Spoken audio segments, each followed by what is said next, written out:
When we look at a skyscraper, we see the height, right? We're impressed by how tall it is. But the real story, the real genius, well, that's happening way down, right beneath our feet.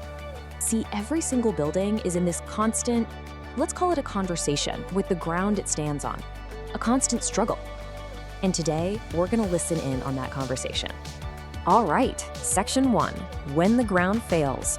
So let's start with the most basic way of doing things and see exactly where it goes wrong.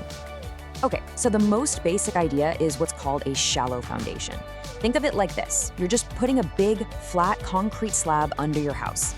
It just spreads the weight out. And this works, it works perfectly, but only if the ground is strong and the building isn't too heavy. It's our starting point, our baseline.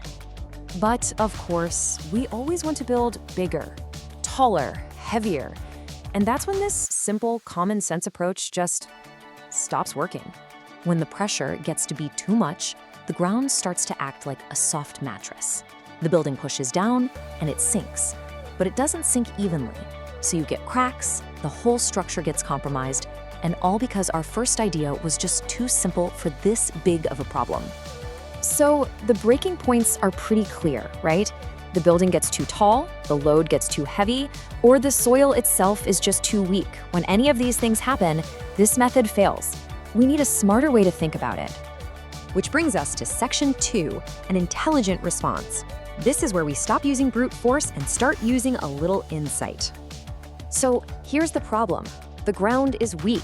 Our first instinct, the normal thinking, is to just push down harder, maybe with a bigger slab. But that's the mistake. The engineered insight is totally different. It's about changing how you touch the ground in the first place. You have to spread that load out, kind of like wearing snowshoes on deep snow. And that brings us to something called a piled raft foundation. It's basically a hybrid system. It's a decision that says, hey, let's not rely on just one trick. Instead, you have a big slab, the raft, and these deep pillars, the piles, and they work together. They share the job.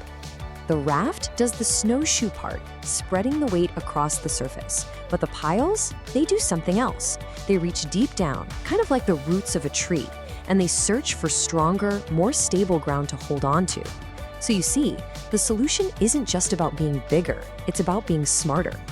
Okay, but what if you have a totally different problem? What if the ground isn't just a little weak? What if it's really soft, almost like jelly? The normal thinking, adding a bigger, heavier base, would be a disaster. It would just sink faster. So here, the engineers had to come up with something that feels, well, totally backwards. It's called a floating foundation, and it works exactly like a boat floating in water. What they do is they dig out a huge amount of soil and they weigh it. Then, they design the entire building to weigh the exact same amount as the soil they removed. So when the building is finished, it's just replacing the weight that was already there. From the perspective of the earth deep below, it feels nothing. Absolutely no change in pressure. The building isn't sitting on the ground, it's sitting in the ground. It's in perfect balance. Now for our last problem. This one isn't about weight, it's about movement. We're talking about earthquakes. And for the longest time, the thinking was you had to fight it. You build a foundation so strong, so rigid, it can resist the shaking. But that's a battle against nature you're probably gonna lose. So the real insight? Don't fight it at all. The solution is called base isolation. And the best way to think about it is like the suspension system in your car. They put these special flexible pads between the building and its foundation, and those pads basically absorb all the movement. So when an earthquake hits, the ground can shake like crazy, but the building itself just kind of glides above it all, remaining calm. Instead of fighting nature, the system is cooperating with it. It's about controlling the motion, not trying to stop it. Okay, section 3, the future is beneath us. So what we're really seeing here is that a foundation isn't just one thing. It's an answer, a very specific answer to a question the ground itself is asking. If the ground is weak, you distribute the load. If the ground is soft, you balance the pressure. And if the ground is moving, well, you absorb the motion. Each problem has its own tool. There's no such thing as the best foundation, just the most intelligent response for that specific place. You know, we're all obsessed with height, but honestly, going tall is the easy part.